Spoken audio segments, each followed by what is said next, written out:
Hello बच्चों, कैसे हैं आप? उम्मीद करती हूँ आप बढ़िया और एकदम मज़े में होंगे, खुश होंगे और अपनी लाइफ को एंजॉय कर रहे होंगे। बिल्कुल जी, खुश रहिए, स्वस्थ रहिए, मस्त रहिए, यही जीवन जीने का आधार है। देखिए, जब हम खुश होते हैं तो हम कार्य भी निपुणता से करते हैं। तो चलिए रहते हैं खुश और बढ़ते हैं अपने अध्याय की ओर। हम पढ़ने वाले हैं अपना अध्याय जिसका नाम है घमंडी कुआं।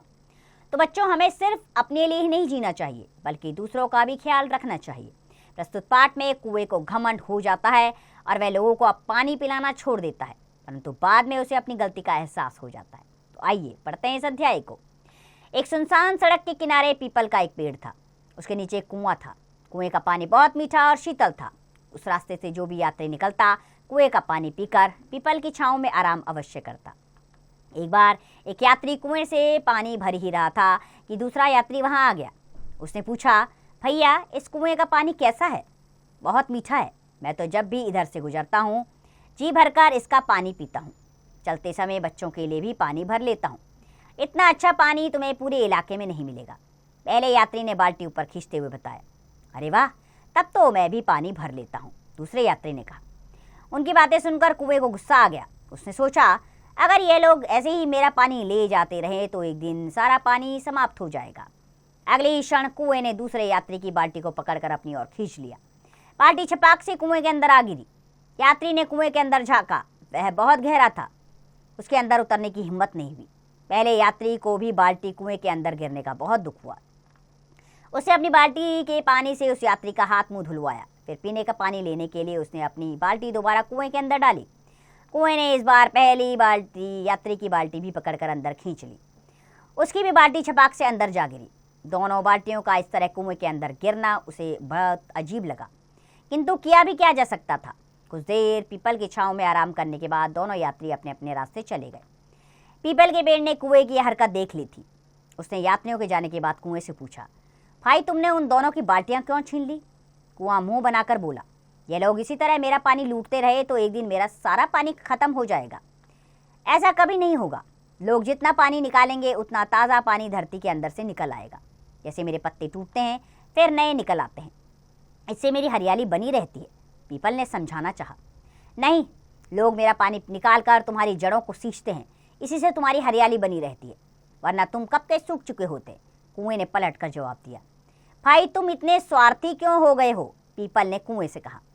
पीपल की बात सुनकर कुआं भड़क गया। वह बोला, मैं स्वार्थी नहीं हूँ, मैं तो अपनी संपत्ति की रक्षा कर रहा हूँ। हम दूसरों से अलग हैं, हमारा जन्म ही दूसरों को सुख देने के लिए हुआ है। पीपल ने कुएं को फिर समझाया। तुम्हें जो कहना है कहो, पर आज के बाद मैं किसी को भी एक बूंद पानी नहीं दूंगा, कुआं घमंड से बोला। पीपल चुप हो गया। वह समझ गया कि इस समय कुएं पर कोई असर नहीं पड़ने वाला है। अब जब भी कोई यात्री कुएं से पानी लेने के लिए बाल्टी लटकाता, कुआं उसे छीन लेता। धीरे धीरे लोग समझने लगे कि इस कुएं में कोई भूत रहता है। यात्रियों ने कुएं से पानी लेना छोड़ दिया। एक शाम तेज आंधी आई जिससे ढेर सारे पत्ते टूटकर कुएं के अंदर चले गए। कुआं खूब चीखा चिल्लाया, पर उसे बाहर निकलने वाला कोई नहीं था। धीरे धीरे पत्ते सड़ने लगे। कुएं ने बहुत कोशिश की, पर इस मुसीबत से छुटकारा पाने का कोई उपाय ना सोच सक पाया। कुएं से आने वाली बदबू के कारण अब यात्रियों ने वहां रुकना तक छोड़ दिया था। कुआं समझ गया था कि उसके स्वार्थ के कारण ही उसकी ऐसी दशा हुई। अब वह चाहता था कि लोग उसका पानी लें, किंतु अब कोई उसके बदबूदार पानी को पीना नहीं चाहता था। इसी प्रकार कई महीने बीत गए। एक बार एक सेठ धन कमाकर कुछ वर्षों के लिए अपने घर लौट रहा था।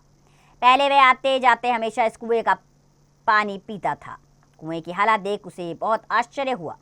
पूछने पर उसके सेवकों ने बताया कि इस कुएं में भूत रहता है। सेठ हंसते हुए बोला, भूत प्रेत सिर्फ आदमी के मन का वहम होते हैं। सेवकों के मना करने पर भी उसने कुएं में बाल्टी लटकाई। थोड़ी देर बाद जब उसे खींचा तब उसमें गंदे पानी के साथ कचरा बाहर आ गया। बाल्टी सुरक्षित देख सबका भय समाप्त हो गया। सेठ ने कई मजदूर लगाकर कुएं की सफाई करवा दी। उसका पानी अब पहले जैसा ही मीठा और शीतल हो गया। आने जाने वाले यात्री एक बार फिर वहां रुककर आराम करने लगे। कुआं बहुत खुश रहता और यात्रियों के जाने के बाद पीपल से खूब बातें करता। तो बच्चों, इस अध्याय से हमने सीखा कि घमंड व्यक्ति के चरित्र का दोष है, इससे बचकर रहना चाहिए। तो बच्चों, आप सबको भी आपस में मिलजुल कर रहना चाहिए। किसी भी प्रकार का दुर्गुण अपनाने से शिक्षा नहीं मिलती। किसी प्रेरक प्रसंग के माध्यम से आप भी अपने सहपाठियों को समझाएं कि घमंड करने से हमेशा हानि ही होती है। आइए अभ्यास प्रश्नों पर चलते हैं। सबसे पहले मौखिक प्रश्न आ रहे हैं। पहला, कुएं का पानी कैसा था? कुएं का पानी स्वच्छ और मीठा था। इसी प्रकार बाकी के प्रश्नों के उत्तर दीजिए आप। दूसरा प्रश्न, इसमें सही विकल्प चुनना है। पीपल के पेड़ के नीचे क्या था? तो कुआं था। दूसरा विकल्प सही है। बाकी के विकल्प स्वयं ढूंढिए। तीसरा, रिक्सान भरना है। इतना अच्छा पानी तुम्हें पूरे गांव में नहीं मिलेगा। इसी प्रकार बाकी के रिक्सान स्वयं भरेंगे आप। चौथा, इसमें सही गलत का निशान लगाना है। मंदिर के पास पीपल का पेड़ तथा कुआं था। सही का निशान लगाइए और बाकी के सही गलत के निशान स्वयं लगाइए। पांचवा प्रश्नों के उत्तर लिखने हैं। कुएं को किस बात पर गुस्सा आया? कुएं को इस बात पर गुस्सा आया कि लोग उसका पानी निकाल कर पीपल को सींचते हैं और मेरा पानी ले जाकर उसे खत्म कर देते हैं। इसी प्रकार बाकी के प्रश्नों के उत्तर स्वयं दीजिए। कल्पना की उड़ान, क्या घमंड व्यक्ति के विकास में बाधा डालता है? बिल्कुल, घमंड करने से आपके विकास में बाधा आ सकती है। लोग जितना पानी निकालते उतना ताज़ा पानी धरती के अंदर से निकल आएगा। जैसे मेरे पत्ते टूटते हैं फिर नए निकल आते हैं, इससे मेरी हरियाली बनी रहती है। पीपल ने समझाना चाहे। इन पंक्तियों में क्या संदेश छिपा है? इस पंक्तियों में यह संदेश छिपा है कि प्रकृति अपने साधन कुछ इकट्ठे करती है। भाषा के बारे में पहला प्रश्न है, निम्नलिखित द्वित्व व्यंजनों से बने दो दो शब्द बनाइए। आधा चौ पूरा चौ, चम्मच, ठीक है, और चमचा।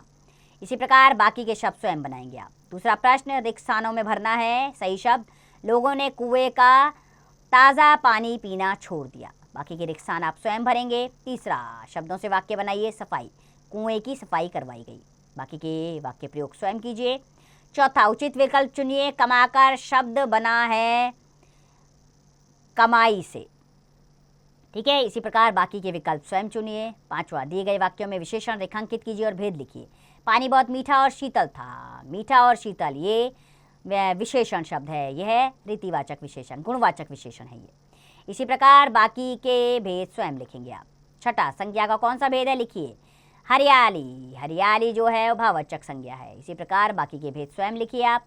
विशेषणवर्धक गतिविधियाँ, पुराने ज़माने में लोग पानी के लिए कुआं का इस्तेमाल करते थे, परंतु अब कुएं धीरे धीरे समाप्त होते जा रहे हैं। इस बारे में जानकारी जुटाइए। तो ये कार्य करिए कि आखिर वो समाप्त क्यों होते जा रहे हैं।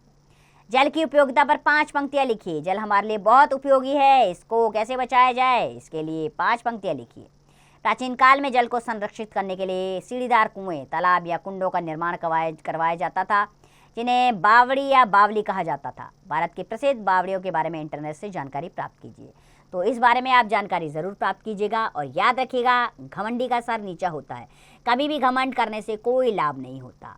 परोपकार की भावना अपने अंदर रखिए, सहायता की भावना अपने अंदर रखिए और जीवन में कभी घमंड ना आने दीजिए।